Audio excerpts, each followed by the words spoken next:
Coucou tout le monde. Alors oui, aujourd'hui nous allons parler donc de ce qu'on appelle les géoglyphes. Alors sachez qu'il y en a un petit peu partout et qu'au jour d'aujourd'hui on en trouve encore et ils se font dans les champs d'ailleurs. On appelle ça des crop circles. Mais le message reste le même. Alors qu'est-ce que c'est que ces géoglyphes? Pourquoi est-ce qu'ils ont été là et qu'est-ce qu'ils signifient?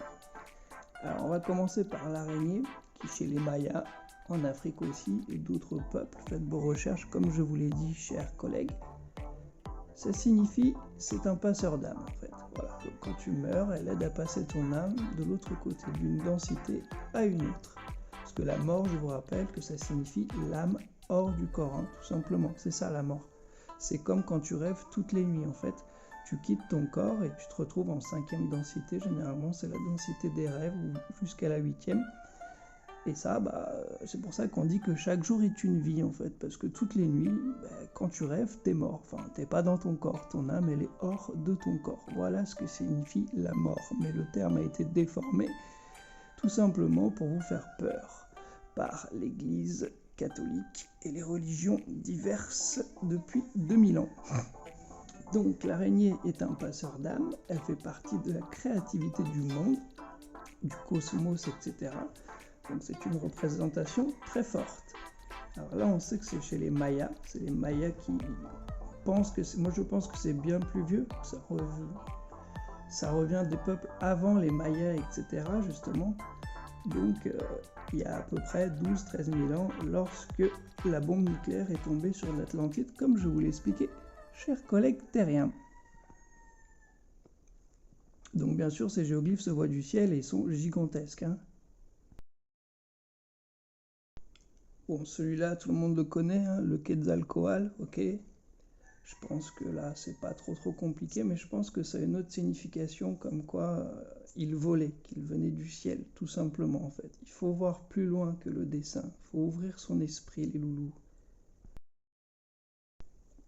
Alors, le singe, lui, est plutôt intéressant, parce que, alors, apparemment, il tient la terre dans sa main, ça, je sais pas, j'arrive pas à le voir, mais apparemment, oui. Et donc, qu'est-ce que ça pourrait signifier? Tout simplement que votre ADN a été modifié, justement, par des êtres qui viennent du ciel, tout simplement. Et que vous, en fait, vous n'êtes pas terrien, tout simplement. Je pense que c'est pour ça que ça a été représenté. Je pense que tous ces géoglyphes, hein, je le pense pas, j'en suis même sûr, racontent, en fait... l'histoire des hommes, votre histoire, tout simplement. Et il y en a aux 4 coins du globe, on en a même trouvé dans la forêt amazonienne, mais il y en a que je soupçonne de ne pas en être. La première fois que j'ai vu ça, je me suis dit, mais en fait, c'est un livre à ciel ouvert, en fait, enfin, voyez-vous, où on raconte tout simplement tout ce que l'on risque de croiser sur la Terre, et en même temps, il y a votre histoire, donc on comprend très bien comment tout s'est plus ou moins passé. On va essayer de décoder tout ça ensemble.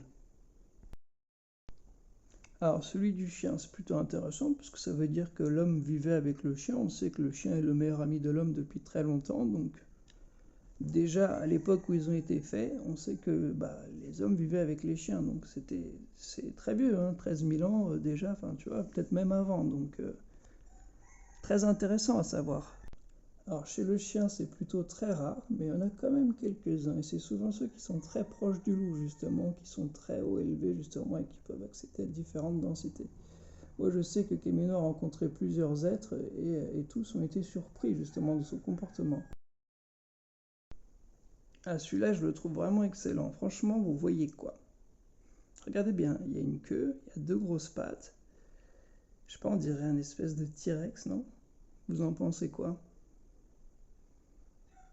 Alors, ça peut être un oiseau, certes, mais là, je ne vois pas quel oiseau. Moi, ça vous fait vraiment penser à un dinosaure, hein, genre à un T-Rex.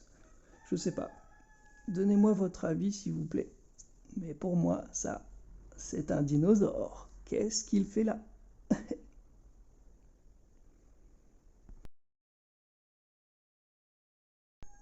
Alors pour moi, ça me fait penser genre à une flèche, tu sais, pour dire c'est par là.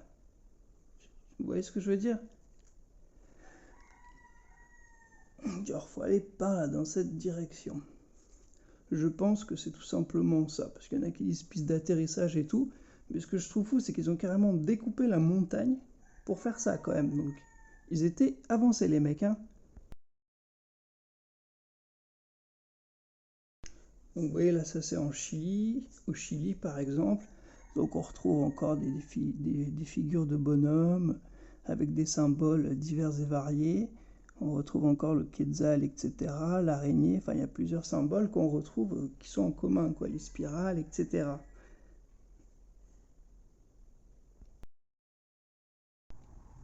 Celui-ci, je crois qu'il se trouve en Angleterre. C'est un géant, hein, il représente un géant. Parce que oui, les géants existaient sur Terre. Les gens qui disent mais pourquoi on ne trouve pas de squelette ici? On en a trouvé plein. Et moi-même, j'ai été sur des chantiers où on en a trouvé. C'est juste que le gouvernement les cache. D'ailleurs, je t'ai mis quelques exemples de ceux qui ont été trouvés, mais il y en a bien plus que ça, et c'est en centaines d'individus, si ce n'est des milliers. Mais le gouvernement, bien sûr, ne veut pas que vous sachiez tout cela.